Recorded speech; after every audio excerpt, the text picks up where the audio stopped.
Bom dia, irmãos, graça e paz, amém?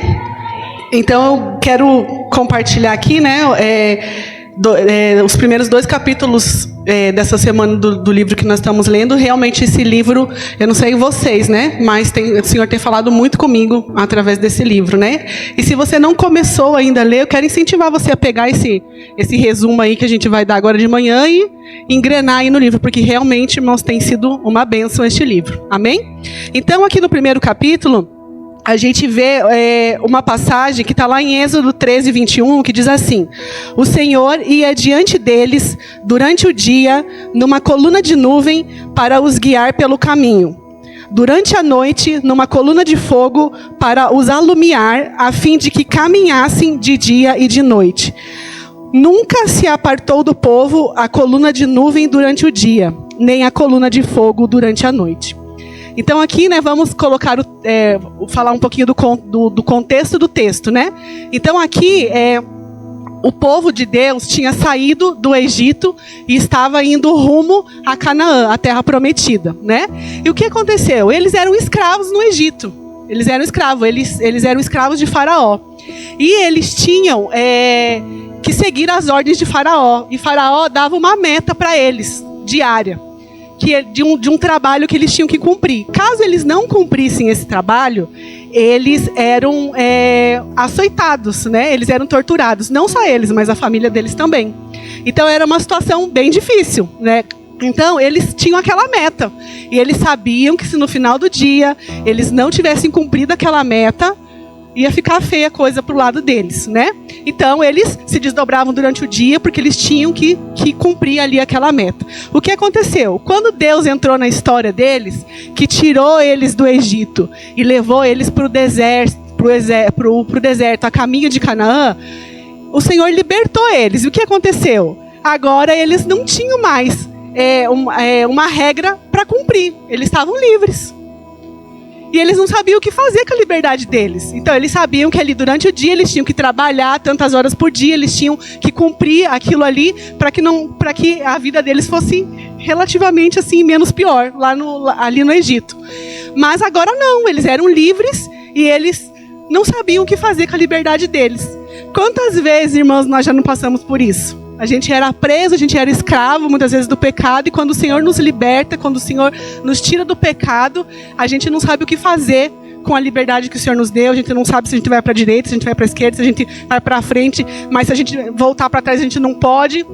E a gente não sabe o que fazer, então, com essa liberdade. E era nessa situação que o povo estava. Quando o Senhor percebeu isso, o que Deus fez? Ele colocou, então, ali uma nuvem, né? Para que o povo seguisse aquela nuvem, né? Porque eles estavam lá no meio do deserto, né? Não tinha uma rua, olha, você vai à direita e vira na rua tal. Não tinha GPS para eles seguirem, vire à direita, ande mais 1 quilômetro, não. Então, eles estavam perdidos. E o Senhor, então, colocou aquela nuvem ali para guiar o povo dele no deserto. E essa nuvem, né? Ela protegia o povo de dia e de noite.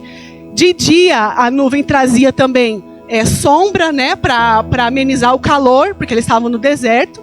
E se você não sabe, à noite no deserto é muito frio. E a Bíblia diz que à noite era uma coluna de fogo que guiava o povo, para então esquentar eles durante a noite. Então o Senhor estava com ele de dia e de noite, protegendo de dia e de noite. Então o povo, ele era movido por essa nuvem. Se a nuvem parava, eles paravam. Se a nuvem seguia, eles seguiam, né? Se a nuvem ficava 2 dias parado, eles paravam, faziam o acampamento ali e ficavam 2 dias. Se a nuvem seguia, eles seguiam também. E assim o Senhor foi guiando o povo até a terra prometida, né? Como que nós podemos aplicar isso na nossa vida, irmãos, né? Primeiro, o sacrifício de Jesus na cruz foi para que nós tivéssemos uma nova vida. Uma nova vida abundante, uma nova vida com propósito, né? O Senhor morreu na cruz, Jesus morreu na cruz, para que nós tivéssemos uma nova vida. Amém? Repita assim comigo, nova vida. Isso. Então, o Senhor, Ele nos deu essa nova vida para que nós vivêssemos a vida dEle e essa vida fosse uma vida com propósito, uma vida com significado. Então, nós não fomos chamados para viver uma vida perdida. O Senhor não mudou a nossa natureza, o Senhor não mudou a nossa vida para que a gente nasce perdido. Saiu lá do Egito, saiu lá do pecado e agora não sabe para onde vai. Não, o Senhor nos deu uma nova vida, uma vida com propósito e uma vida com direção. Naquela época, aqui nessa passagem que a gente vê, o povo era guiado por uma nuvem, era uma nuvem física. O povo podia ver a nuvem. Essa nuvem fazia sombra, era uma coluna de fogo, então eles viam. Hoje nós não temos essa nuvem que nos guia, que nos direciona. Mas nós somos mais privilegiados que aquele povo, porque hoje aquela nuvem habita dentro de mim e dentro de você. Amém? Então, hoje não é só algo que está ali, que a gente vê e que a gente segue, mas é algo que a gente sente, é algo que habita dentro de você. Então, a nuvem hoje, ela está dentro de você, ela habita dentro de você. E essa nuvem é o Espírito Santo. E é o Espírito Santo que nos dá direção e nos conduz para uma vida de verdade. Amém? Quando nós ministramos para as crianças sobre o Espírito Santo, a gente ensina para elas que o Espírito Santo é como se fosse uma luzinha que está ali dentro de nós, E aquela luzinha ali, quando a gente precisa, aquela luzinha acende, Nos falando se é para a gente continuar, se é para a gente seguir, se é para a gente parar, ou se é para você ter atenção. Então é o Espírito Santo que habita dentro de você, que é como se fosse essa luzinha aí, que mexe dentro de você, que traz sensações, para que você pare, para que você continue, para que você siga. Amém, irmãos? E nós precisamos fazer com que essa nuvem, com que o Espírito do Senhor se manifeste dentro de nós. Com que o Espírito Santo flua dentro de nós. O tema do nosso jejum é movidos pelo Espírito. Mas o que é ser movidos pelo Espírito? E lendo esse primeiro capítulo, eu vi que realmente esse capítulo precisava ser o primeiro capítulo. Por quê? Porque nós precisamos aprender a como ser movidos no Espírito. Então nós precisamos fluir nesse Espírito, para que as outras coisas que o Espírito Santo nos dá possam existir na nossa vida. Então o Espírito Santo é essa direção que nos guia, que nos mostra para onde nós devemos seguir. E muitas vezes a falta de direção que nós temos na nossa vida é esse não fluir do Espírito. Quando nós deixamos de fluir no Espírito, quando a nuvem deixa de mover dentro de nós, nós perdemos a direção de onde nós devemos seguir, para onde nós devemos seguir. Então, quando ela move, quando o Espírito Santo move dentro de nós, o que traz para nós? Traz coragem, ânimo, disposição, milagres, revelação, prazer, satisfação, alegria. Então, se essas coisas não estão se manifestando em alguma área da sua vida, o que está faltando? Está faltando o fluir da nuvem. Está faltando o manifestar do Espírito. Amém, irmãos? Então, e isso depende de nós. Não é o irmão chegar, orar por mim, colocar a mão na minha cabeça. Amém, Mas isso vai ser só um incentivo, para que eu venha buscar do Espírito e esse Espírito possa fluir na minha vida. Amém? Então isso é responsabilidade minha, irmãos. E a quantidade, como que isso vai mover, depende de mim. Depende unicamente de mim e unicamente de você. O Juliano não pode fazer com que flua o Espírito Santo em mim. A Priscila não pode fazer com que o Espírito Santo flua em mim. E eu não posso fazer com que flua nela. Depende dela. O que eu posso fazer é orar junto com ela, é estar incentivando ela, é estar buscando junto com ela. Mas ali a quantidade, como isso vai fluir dentro dela, depende dela. Amém, irmãos? Então, nós precisamos seguir a nuvem. Amém? Olha para o irmão aí do lado e fala, siga a nuvem. Não tire os olhos da nuvem. Amém, irmãos? E no segundo capítulo, a gente fala então sobre uma passagem bem conhecida que eu vou ler aqui só um pedacinho. O Cleberson tinha me falado que era só 10 minutos, mas eu acho que já foi 10 minutos, mas eu vou pegar mais uns minutinhos. Ele pegou uns minutos meus, eu pego uns minutos do Jonathan. Tá bom, Jonathan? E o Jonathan pega do Anderson e assim vai. Amém? Então ali, Ezequiel 37 diz assim: veio sobre mim a mão do Senhor, e ele me levou pelo Espírito do Senhor, e me deixou no meio de um vale que estava cheio de ossos, e me fez andar ao redor deles. Eram muito numerosos na superfície do vale, e estavam sequíssimos. Repita comigo, sequíssimos.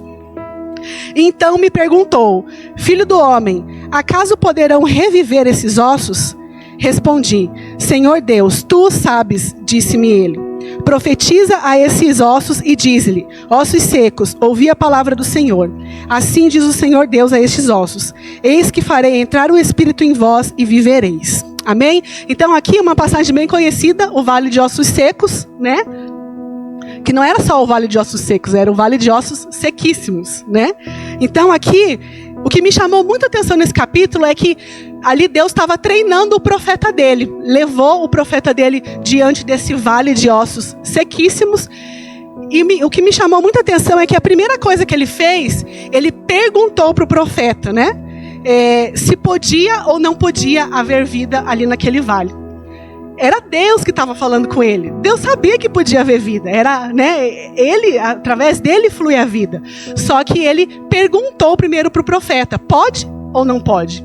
Né? E essa pergunta, irmãos, é fundamental, porque ela, através dessa pergunta, ela define o tamanho da nossa fé. Será que Deus ia ficar em dúvida dependendo da resposta do profeta? Não. Deus sabia que podia haver vida ali, mas Deus precisava saber qual era o tamanho da fé do profeta, né? Então, ele primeiro perguntou se podia haver vida ali.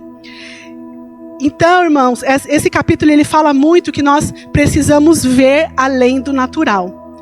Eu fiquei imaginando ali quando eu estava lendo esse capítulo, eu não sei se acontece isso com vocês, né? Mas assim, eu fiquei criando assim na minha mente, né? O profeta parado no meio daquele monte de ossos. Eu imagino que aqueles ossos não estavam ali há uma semana. Se era sequíssimo, a coisa era feia, né, irmãos? Devia estar ali há muito tempo, né? Há muito tempo mesmo, né? E daí eu já fiquei imaginando um lugar todo meio cinza, assim, sem vida, né? E ele parado diante de um ambiente de morte. Com certeza, ele não viu uma folhinha verde ali, ele não viu nada que pudesse dizer que ali poderia haver vida, né? Então, ele olhou para além daquilo que os olhos dele estavam vendo, né? Ele olhou além do natural. E depois a gente vê que Deus manda ele profetizar. Mas profetizar, como profetizar? Deus não falou para ele, imagine aí na sua mente, sinta no seu coração. Não, Deus falou para ele que ele precisava colocar para fora, que ele precisava verbalizar o que iria acontecer ali. Ele precisava falar, colocar para fora, né? Então muitas vezes você fala: eu oro, mas eu oro no meu coração. Eu oro, mas eu oro em espírito, né? Não, irmãos, Deus quer que a gente coloque para fora, né? Que a gente verbalize aquilo que nós queremos ver acontecendo. E o que aconteceu? Enquanto ele ia liberando a vida, o Senhor ia fazendo a parte dele, a vida ia surgindo ali. E você já parou para imaginar assim, o milagre que aquele profeta visualizou? Porque era um monte de ossos, tudo misturado. Como que foi o osso da perna certa para a perna certa, aquele ossinho desse tamanho dos pés para o pé certo, e daí ali a Bíblia diz que os ossos começaram a bater um no outro. Eu acho, não sei, irmãos, mas não dá um medo? Começar a fazer aquela barulheira ali, né? Será que uns não saíam correndo de medo, né? Então, a Bíblia diz que os ossos foram batendo um no outro, foram surgindo tendões, e foi surgindo pele entre aqueles ossos, foi surgindo carne entre aqueles ossos, e depois o Senhor fala: agora profetiza o Espírito. E o profeta profetizou que haja vida, que haja o Espírito. E aquele vale de morte que existia ali, virou um exército, que a Bíblia diz, muito numeroso. Um exército muito poderoso. Então, é isso que Deus faz, né? Então, irmãos, nós devemos liberar vida sobre todas as áreas da nossa vida. Sobre todas as áreas da nossa vida. Nós não podemos andar nós não podemos andar pelo natural. Nós temos que liberar aquilo que a Bíblia diz que é sobre as áreas da nossa vida. Nós devemos liberar aquilo que a palavra diz que nós temos. A palavra diz que nós somos, né? Nós devemos andar no sobrenatural. Então, irmãos, se você se conformar com o natural, é o natural que você vai ter. Eu quero o sobrenatural. E o Senhor tem, assim, falado muito comigo nesses dias. Eu quero viver o sobrenatural. Eu quero ser movida pelo sobrenatural. Eu quero ver o sobrenatural no meu casamento. Eu quero ver o sobrenatural na minha saúde, na vida da minha família. Eu quero viver no sobrenatural. Então, irmãos, se você se conformar com o natural, é o natural que você vai ter. Amém? Então, profetize vida no seu casamento. profetize vida na sua saúde, profetize vida na vida dos seus filhos. Fale, verbalize aquilo que você quer ver acontecer na vida dos seus filhos, ainda que as circunstâncias falem diferente, ainda que as circunstâncias falem diferente sobre o seu casamento. Profetize aquilo que a palavra diz que o seu casamento é. Amém? Eu quero só contar um testemunho. No primeiro ano do meu casamento, irmãos, pensa num ano difícil, né? Então, quando você olha assim, esse abençoado, assim, né? E essa abençoada aqui, irmãos, não foi sempre assim, não. O primeiro ano do nosso casamento foi muito difícil. Eu olhava assim para mim e falava assim: Jesus, aonde que eu fui amarrar o meu bode? Aonde que eu fui amarrar o meu bode? Irmãos, foi muito difícil mesmo. Muito difícil. Só que eu sabia que não tinha mais para onde correr, né? E eu lembro que eu estava um dia de tarde sentada no meu quarto. Eu estava até arrumando o guarda-roupa e eu tinha tido ali uma pequena discordância, né? E o Cleberson tinha saído e eu sentei no meu guarda-roupa e eu comecei a orar. Eu falei: Senhor, eu vinha de um histórico de casamento que não foi um casamento da minha mãe e do meu pai, que não foi muito legal, né? Meus pais tinham se separado quando eu tinha 1 ano. E eu estava me vendo numa situação ali que eu estava indo para o mesmo caminho. E eu falei para o Senhor, Senhor, eu não quero isso para o meu casamento. Eu não quero esse histórico de morte no meu casamento. Eu não quero viver aquilo que os meus pais viveram. Eu quero viver o casamento que o Senhor diz que é para mim viver. E então, Senhor, muda aquilo que precisa mudar em mim. Eu lembro que eu falei aquele dia, eu não pedi para o Senhor mudar o Cleberson, porque eu sabia que a partir do momento que o Senhor mudasse dentro de mim, a vida que ia fluir de mim, ia alcançar a vida do Cleberson, ia transformar a vida dele também. Aquilo que eu achava que eu não gostava, que eu achava que não era certo, né? Então, e a partir daquele dia, foi isso que eu comecei a profetizar. Eu comecei a profetizar no meu casamento aquilo que a Bíblia falava que o meu casamento era. Que o Cleberson era um homem de Deus, que o meu casamento era abençoado, que eu ia viver a plenitude do meu casamento. E é sempre isso que eu oro pelo meu casamento. Eu quero viver a plenitude do meu casamento. Amém, irmãos? Então, não se contente com o natural. Profetize vida em todas as áreas da sua vida. Se você não está contente com o seu emprego, profetize vida. Se você não está contente com você como pai na criação dos seus filhos, profetize vida. Aquilo que você precisa já está dentro de você. Você só precisa seguir a nuvem, porque não tem como você profetizar a vida se a nuvem não estiver fluindo, se o mover do Espírito não estiver fluindo dentro de você. Amém, irmãos? Então, siga a nuvem e profetize vida. Amém?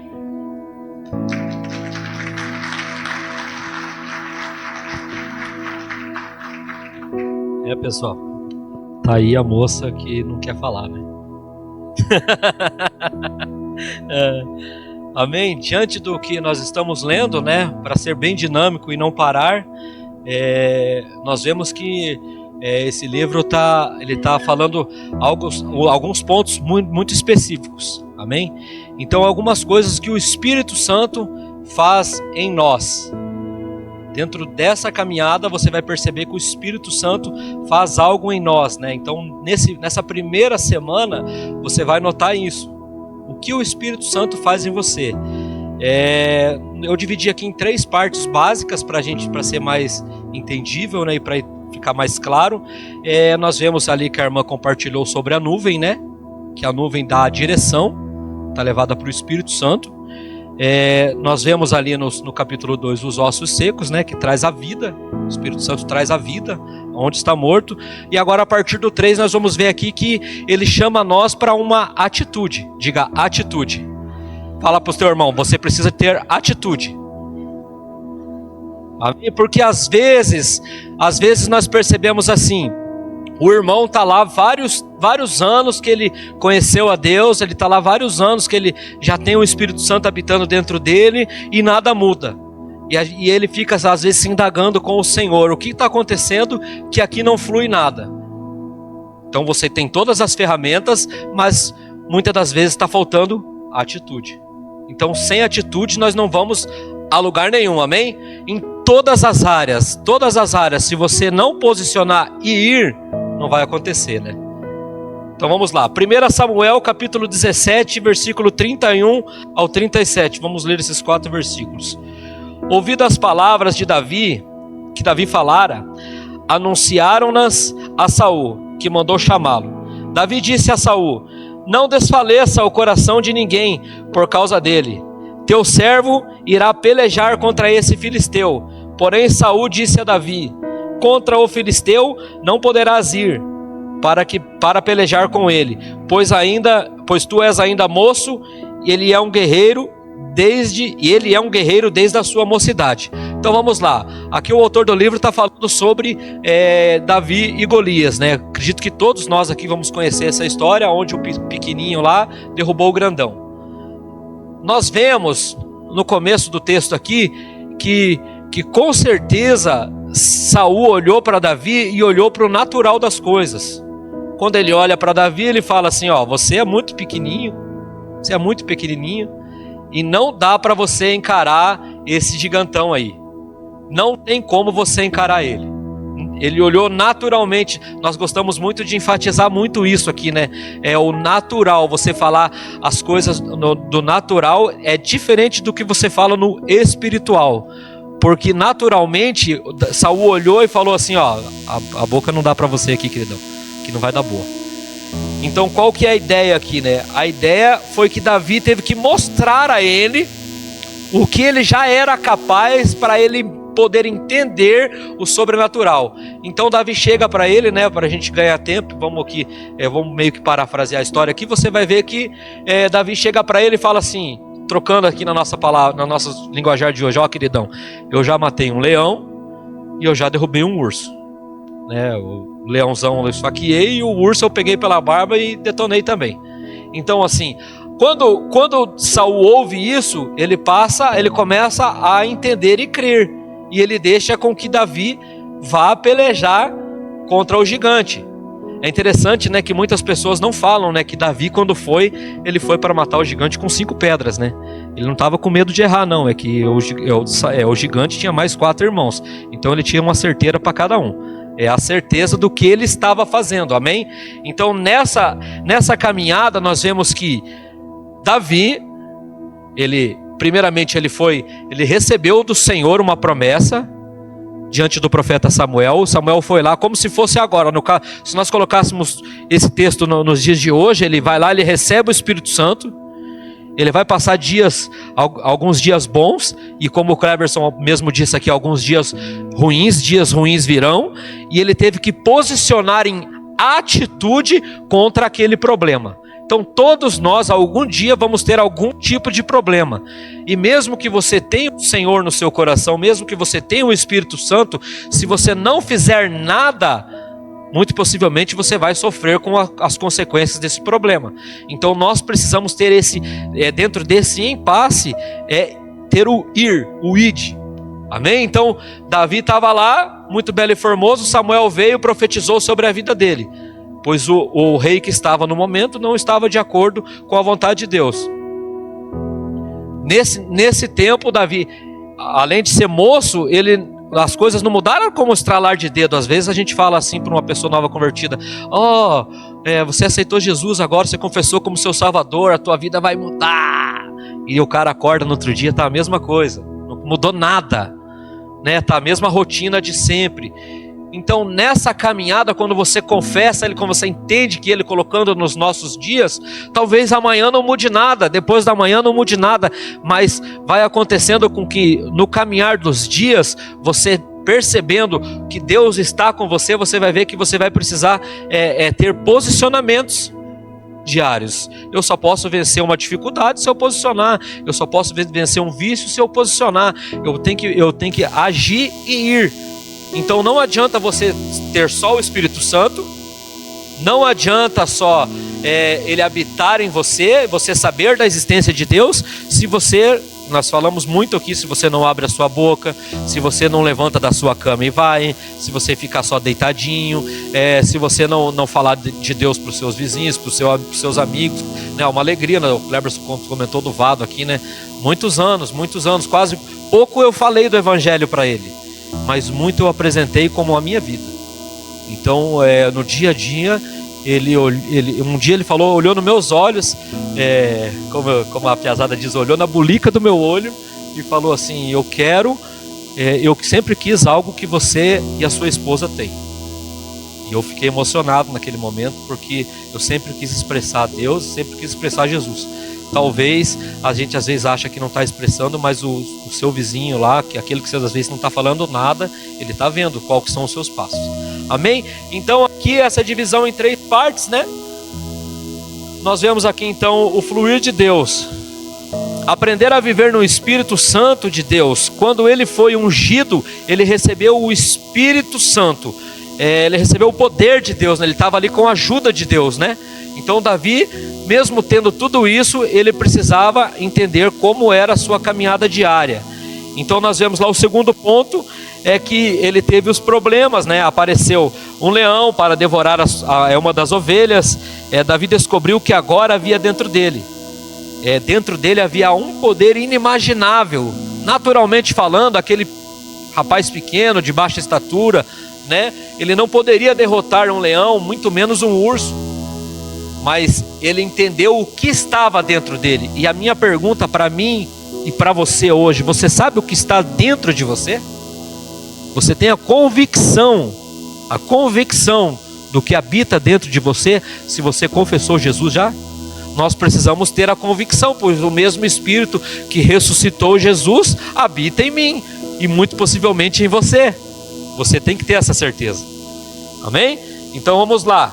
Dentro disso nós vemos ali o terceiro ponto que eu quero enfatizar aqui hoje. O poder manifestou assim que Davi posicionou para a luta, porque aquilo que era dele ou estava sobre a sua responsabilidade. Então muitas coisas nessa vida não estão sobre a minha responsabilidade. A Fabiola acabou de falar isso, que eu não posso te ajudar a fazer com que você seja cheio. Eu posso te auxiliar, te ajudar, mas você precisa tomar uma posição.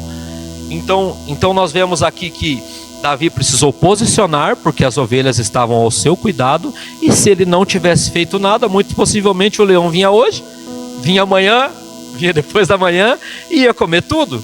Então automaticamente ele teve que posicionar com aquilo que Deus já havia dado. Então Deus deu para mim e para você um poder imensurável. Amém? Imensurável. O que Jesus disse? Que nós faríamos o quê? Milagres maiores que ele. Quando nós estamos no coletivo, nós podemos fazer muito mais. Sabe por quê? Jesus estava num local devido, em uma localidade, e nós estamos espalhados por esse mundo afora. Então, através da minha vida e da sua vida, com posicionamentos, nós podemos fazer muito mais coisas. Amém? Através do Espírito Santo. Então essa foi a pegada aqui de Davi. Aí nós temos ali o capítulo 4 falando sobre o Moisés e o tabernáculo, né? Então nós temos 3 passos, né? Primeiramente nós recebemos o Espírito Santo, através de quando nós decidimos crer em Cristo, né? E nós temos nosso dia a dia, daí então eu tenho a minha vida diária. Talvez você ache que mude, ou talvez não vai mudar nada e o negócio vai continuar. Mas quando vier as suas alegrias e as suas frustrações, você vai precisar entender o que habita dentro de você. E é com essas ferramentas que você vai lutar, né? Nós temos, o Cleberson deu muitas vezes o testemunho da vida dele aqui, que quando ele teve aquele início de AVC lá, ele teve que se trancar e buscar as ferramentas para que ele pudesse combater aquela situação.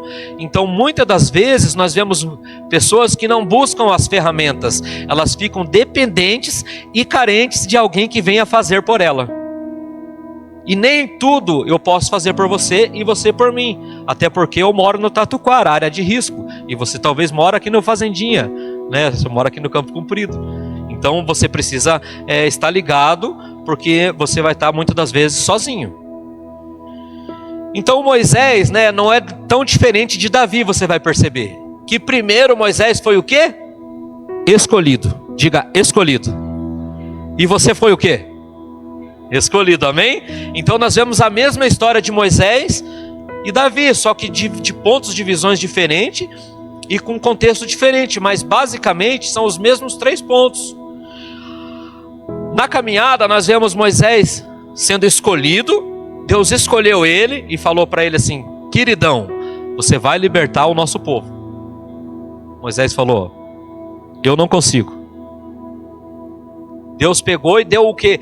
o equipamento para ele. Deus falou assim, ó, hoje nós temos o Espírito Santo, mas lá, como não havia o Espírito Santo na terra, Deus falou o quê?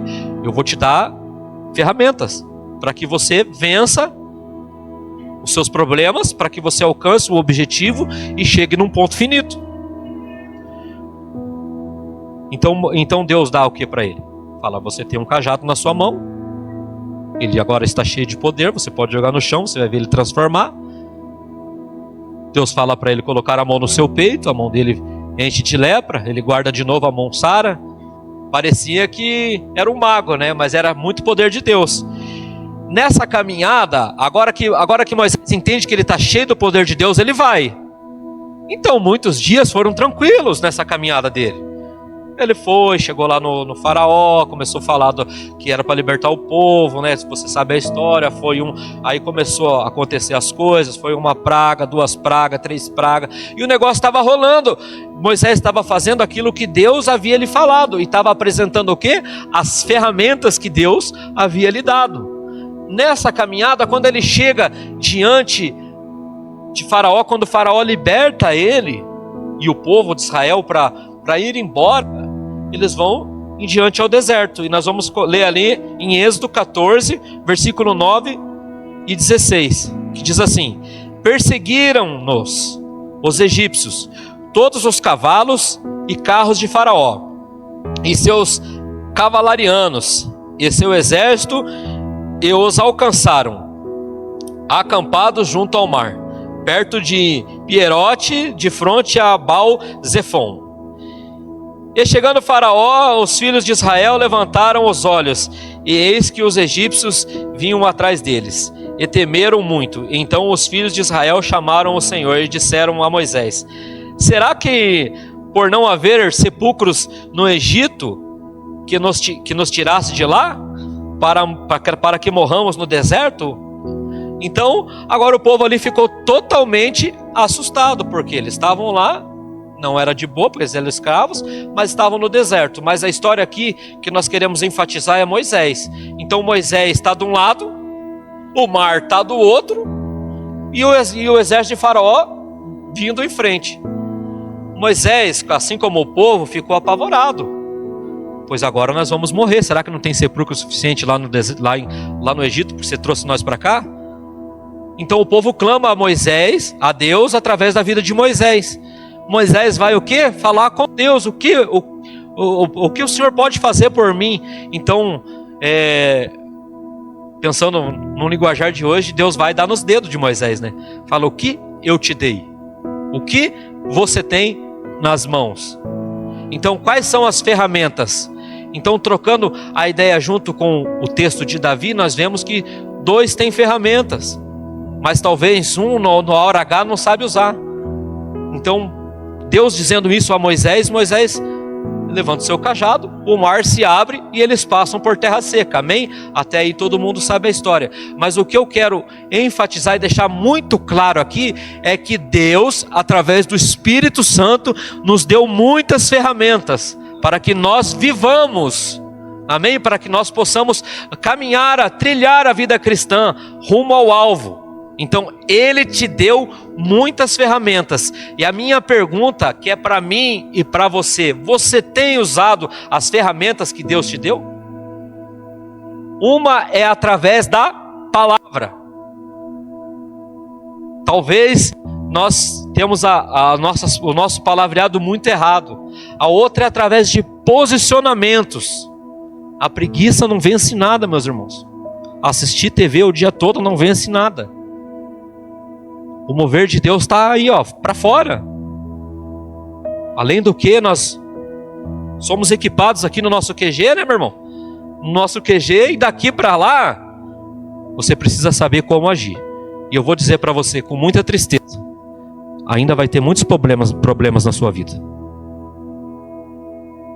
Na sua e na minha. Então nós precisamos olhar para esses textos não só como históricos, mas que eles possam nos incentivar para avançar ao alvo, completar a carreira, guardando a fé, mas vencendo. Nós somos chamados a ser vencedores. Amém?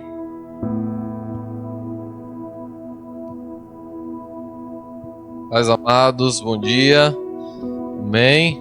Quem aqui tem um problema que só Deus resolve?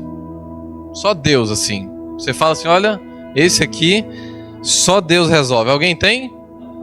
Meu Deus, eu tenho um caso que só Deus resolve. Amém? Meu irmão, abra sua Bíblia aí, né? Ou se você puder acompanhar comigo, Juízes 7:7. Eu fiquei hoje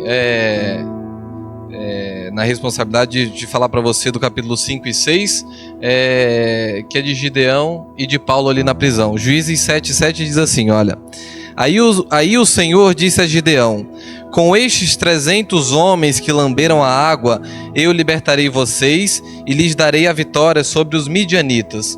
Diga aos outros que voltem para casa. Quem aqui já conhecia a história de Gideão e os 300? Antes do livro, né? Porque depois do livro não adianta, né? Acho que todo mundo conhece.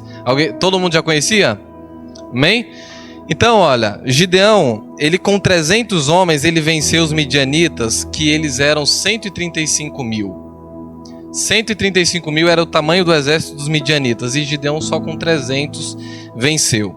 Os midianitas, eles eram um povo lá da descendência de Abraão, que Abraão, depois de Sara, ele teve uma outra esposa, e ele teve uma filha chamada Midian, e de lá surgiu esse povo dos midianitas, né? E esse povo, ele ia até Israel para destruir para pegar os animais, para destruir toda a cultivação do povo israelita, e eles deixavam o povo israelita carente dessas coisas, né?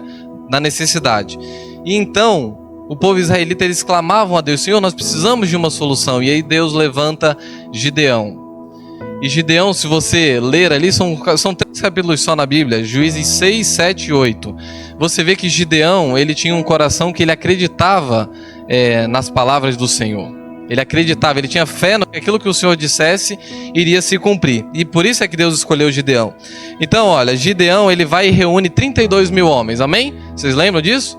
Gideão, ele reúne 32 mil homens. Aí Deus fala assim, olha, tá com muita gente aí. Para que vocês não achem que esse exército aí de 32 mil homens foi o que venceu os 135 mil, vai lá e pergunta a esses homens aí quem que tá com medo e quem que não tá confiante para a batalha. 22 mil homens foram lá, olha, eu não tô muito legal não. Aí Gideão fala, então podem ir embora. Aí fica então com 10 mil homens. Aí o Senhor fala assim, olha, ainda tem muita gente. Para que vocês não achem que esses 10 mil homens aí foi que venceu o exército de 135 mil, leve eles ali num lago e manda eles beberem água. E aí você já sabe, né, da história. Aqueles 300 homens que fizeram assim, ó, beberam água. A Bíblia fala que, como os animais fazem, né? O Senhor falou, é com esses 300 homens aí que eu quero que vença a batalha. E você sabe que não foi nem tirada a espada, né? Esses 300 homens nem estavam com espada, eles estavam com tochas, com cântaros, né? Que era onde eles bebiam água, e estavam com as trombetas. E foi dessa forma que eles venceram aqueles 135 mil homens. Só para você ter noção, o que é 300 e o que é 135 mil, para cada um homem do exército de Gideão, eles precisavam matar, vocês sabem quantas pessoas ou não? 450 homens. Então, se Gideão estava lá com 300 pessoas, cada uma pessoa daquela precisava chegar lá no exército dos midianitas e matar 450 homens. Então, era ou não era só Deus? Amém? Era só Deus. Não tinha a mínima possibilidade de ser só aqueles homens, né? Então, o Espírito Santo, ele é doutor, ele é mestre em milagres impossíveis. Né? Eu tô com um tio meu, só para esse que foi citado. Esse meu tio, ele já tá com câncer. Quando os médicos falam que já tá no sangue, é porque já tá, né, completamente espalhado. E é o câncer no cérebro, no pulmão, na coluna. Então, assim, é aqueles casos que só Deus, né? Aqueles casos que só Deus mesmo. Então, havia muitos israelitas naquela época, mas Deus escolheu Gideão. E por quê? Por que Deus vai escolher você, vai escolher eu? Por que Deus escolheu Gideão? Porque ele viu em Gideão um coração que ele acreditou no Senhor, naquilo que o Senhor falava. Então, para Deus, basta uma palavra. Você crê nisso? A gente vê milhares de histórias na Bíblia, muitas histórias na Bíblia, e no último versículo de João fala que nem mesmo no mundo caberiam tantos livros de tudo que já foi feito. Nós vemos tantos casos de que Jesus só falava assim, você quer ser curado? Amém, levante, seja curado, pegue só a sua cama e siga. Ah, você quer ver? Lázaro, venha para fora. A sogra de Pedro está curada. Bastava uma palavra para Jesus. Jesus não ficava... Não, bastava uma palavra.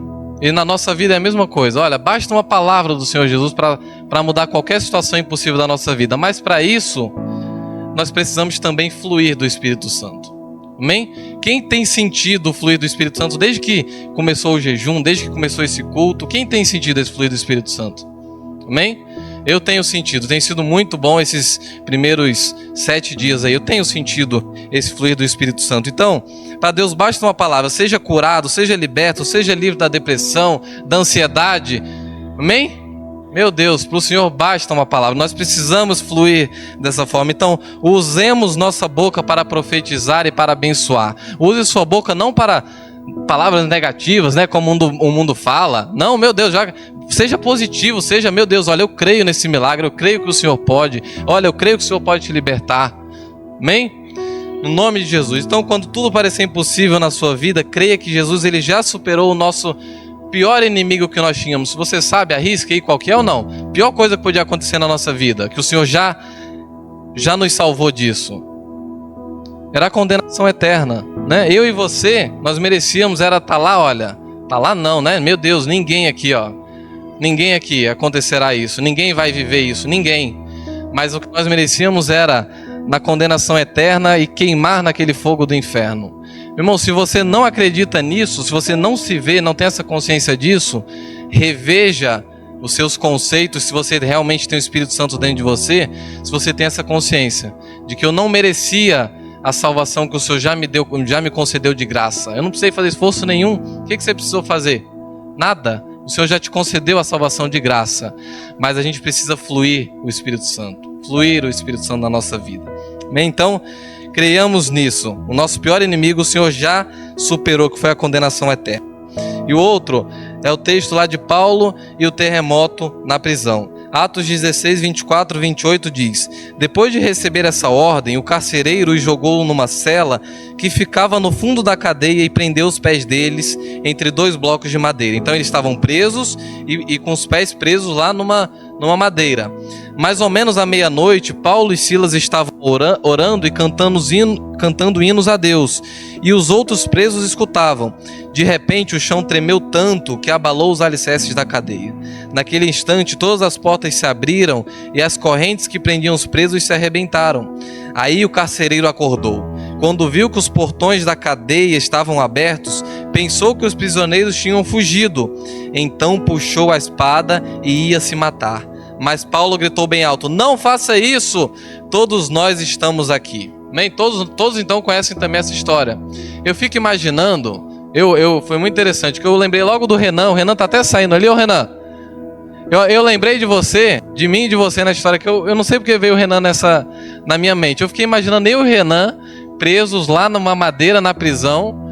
E eu fiquei pensando, meu Deus, se fosse eu e o Renan lá, será que eu estaria igual Paulo e Silas estavam? Olha, eles não estavam ali nem murmurando.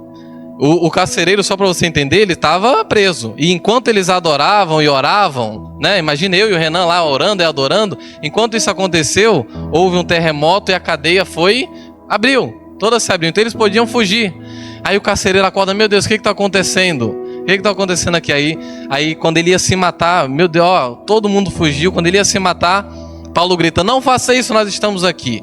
Então eles tinham a liberdade de sair e não saíram. Eu fiquei pensando, meu Deus, se fosse eu, não sei porque veio o Renan na minha mente. Falei, meu Deus, se fosse eu e o Renan, eu acho que a primeira coisa que eu teria feito, já que eu estava preso, tudo, aí você ainda fala assim, olha, tudo cooperou para o meu bem, né? A prisão aqui e tal, eu já ia sair fugindo. Mas não, eles fizeram totalmente diferente. Eles ficaram ali e testemunharam, influíram a vida deles, na vida deles o Espírito Santo, que eles ainda converteram aquele carcereiro falou: olha, o que está acontecendo aqui? O que vocês fizeram? Eu quero também conhecer esse Deus, eu também quero. E aí ele ainda foi salvo, foi liberto, aquele carcereiro, e eles ficaram ali, amarrados, né, os pés no tronco, foram libertos e estavam ali adorando e louvando ao Senhor. Então, se eu e você estivesse naquele lugar, o que nós teríamos feito? Porque assim, Paulo e Silas, eles pensavam, olha, tá difícil, Mas vamos deixar então o Espírito Santo fluir na nossa vida, e ao invés da gente fugir, vamos fazer o que precisa ser feito aqui. Vamos dar testemunho na nossa vida, porque o Espírito Santo estava ardente no coração deles. E eu te falo, é triste nós imaginarmos e pensarmos de que você está entrando nessa porta ali e que está tudo maravilhoso aqui, não tem quase ninguém com calor, a cadeira aí pode estar confortável, esse som aqui com pé de ambiente do fundo, e nós imaginarmos que estamos entrando aqui e saindo da mesma forma que nós entramos e não está tendo conversão nenhuma. O Espírito Santo não está fluindo em nada na minha e na sua vida. Isso é triste, isso é desesperador. Você está gastando gasolina, melhor que talvez você nem venha, meu irmão, porque aquele que conhece será cobrado ainda mais, né? E é muito perigoso ser filho de pastor, né? Como o pastor Clebson falou, que é o meu caso, porque foi normal na minha vida eu olhar a igreja aqui de frente, né? Porque estava aqui tocando, estava não sei o quê, e olha, é muito mais perigoso, porque Deus, ele não tem netos, ele só tem filhos. O que é isso? O meu pai é convertido, é salvo, é pastor. Mas e o Jonatas? Que para Deus pouco importa. Para Deus ele quer saber do meu relacionamento com ele. Então é muito mais perigoso aquele que é filho de pastor do que aquele que era igual Paulo, né? Completamente perdido, ele matava cristãos e aí Deus vai e liberta. Meu Deus, é muito mais perigoso ser aqui um filho de pastor e você achar que está tudo ok, está tudo bem, eu já estou caminhando para o céu e não preciso fazer nada, não preciso fluir do Espírito Santo. Isso é muito perigoso. Amém? Então, para concluir a minha fala, enfrente essa dificuldade da sua vida com coragem, igual Paulo e Silas fizeram. Enfrente com coragem, crendo que esse contexto que você está vivenciando pode ser um filho que está perdido, que está nas drogas, pode ser a depressão que está tentando ruminar aí dentro de você.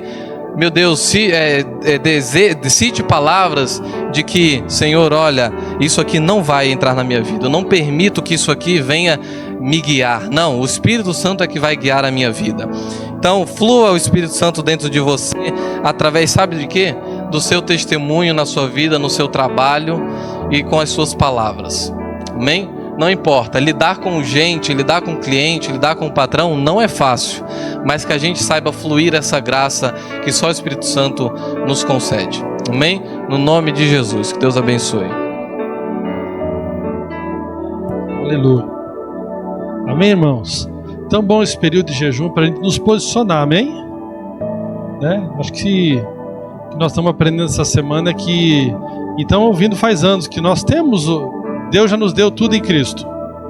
Mas falta um posicionamento nosso. Não adianta Ele dar o Espírito e nós não fluir no Espírito. É ou não é? Não adianta quando vem o problema nós nos acuamos, aceitamos o problema como normal. Não, nós temos que nos posicionar, usando as ferramentas que Deus nos deu.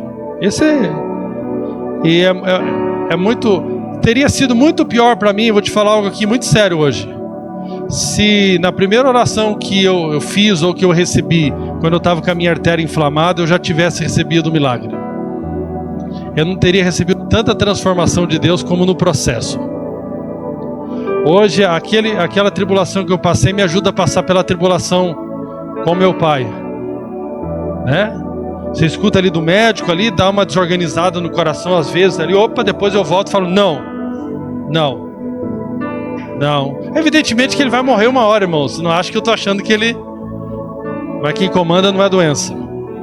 Amém? Quando Deus quiser levar meu pai, Ele leva. Ele é o dono da vida. Deus não mata ninguém. Ele é o dono da vida. E vai ser bom para Ele. Vai ser ruim para mim, bom para Ele. Vai estar no lucro Ele.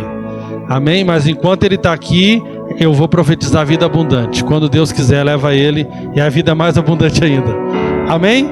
Vamos se posicionar. Se você está passivo aí, por isso que eu falo o seguinte: quem faz só o que sente, nunca vai viver o sobrenatural. Porque o sobrenatural não tem a ver com o sentimento.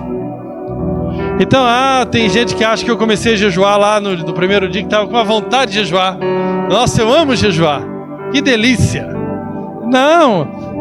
Acordar de manhã muitas vezes para orar. Nossa, que maravilha. Eu amo acordar cedo. Na verdade, assim, eu amo. Amo nada. Eu não gosto. Eu gosto de dormir mesmo. Gosto de comer, gosto de dormir. Amém? Mas eu aprendi que o homem espiritual anda pelo Espírito e é guiado pelo Espírito. Tem dia que eu não queria vir pregar para vocês, nem a pau, nem queria ver a tua fachada. Mas eu ando pelo Espírito, amém? E quem fala o que sente, tem o que sente. Quem fala o que crê, tem o que crê. Fluir no Espírito é falar o que crê. Amém? Glória a Deus, coloca de pé. Eu não vou falar o 7º capítulo, não. O 7º capítulo, eu vou deixar isso aí. Eu vou gravar um videozinho lá no grupo lá. Amém? Diga, Deus é bom. Diga assim, eu libero o fluir do Espírito. Eu vou usar as ferramentas que eu recebi pela graça, o Espírito Santo, a vitória de Jesus, o seu sangue, o seu nome. Eu vou usar. Eu escolho pela fé me posicionar. Eu sou justo, e o justo anda pela fé. Eu não ando controlado por sentimentos, por aquilo que eu vejo, mas eu sou controlado pelo Espírito. Nesses dias de jejum, eu me posiciono para trazer a realidade que Jesus já pagou lá na cruz para a terra. Seja feito aqui na terra como é no céu, em nome de Jesus. Eu comando os demônios, os principados, as potestades, toda a força do maligno. Eu comando no nome de Jesus contra toda enfermidade. Eu comando contra todo desânimo. Eu me posiciono.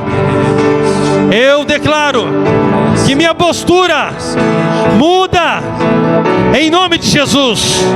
Eu trago a realidade da cruz para a minha vida, para o meu ambiente de trabalho, em nome de Jesus. Amém? Você se posiciona. Amém? Glória a Deus. Aí que nós temos que aprender. Tá com medo? Não confunda o sentimento do medo de posicionamento de fé. Muitas coisas eu tenho medo. Nossa, quando marca aquela consulta com a neurologista, de vez em quando, mas eu vou lá. Eu não aceito o medo me controlar. Amém? O medo disse para mim, você não vai mais para São Paulo. E eu vou direto para São Paulo, porque o medo não manda em mim. Eu comando o medo. E o sentimento de medo, ele foi perdendo força. Eu lembro que o Arnold falou para nós esses dias que ele passou por 21 dias de sentimento completo de depressão. E ele disse que ninguém sabia, mas ele estava numa luta, numa guerra interior muito forte com a depressão. E ele pegou, colocava no quarto dele, começou a adorar. Foi indo. E ali ele teve uma visão, como se o quarto se enchia de anjos quando ele adorava. Ele estava sentindo medo, ele estava sentindo pânico, ele estava passando por uma depressão. Mas ele se posicionou na depressão e a depressão foi embora. Aleluia, em nome de Jesus. Aleluia, Deus é bom. Diga, Deus é bom. Aleluia, diga, eu me posiciono. Aleluia, eu me posiciono em nome de Jesus. Vamos receber a ceia enquanto nós adoramos. Aleluia, Deus é bom. Pode começar por ali, Marcos, pode começar por eles. Vamos dar prioridade para eles. Aleluia. Oh, glória a Deus. Oh, aleluia. Vai fluindo. Vai profetizando já, vai fluindo. Aleluia. Deus, de coração, Pai, eu sei que estás aqui. Oh, aleluia. Eu fixo os olhos no que não posso ver, sim. E o que eu vejo é a glória do Senhor.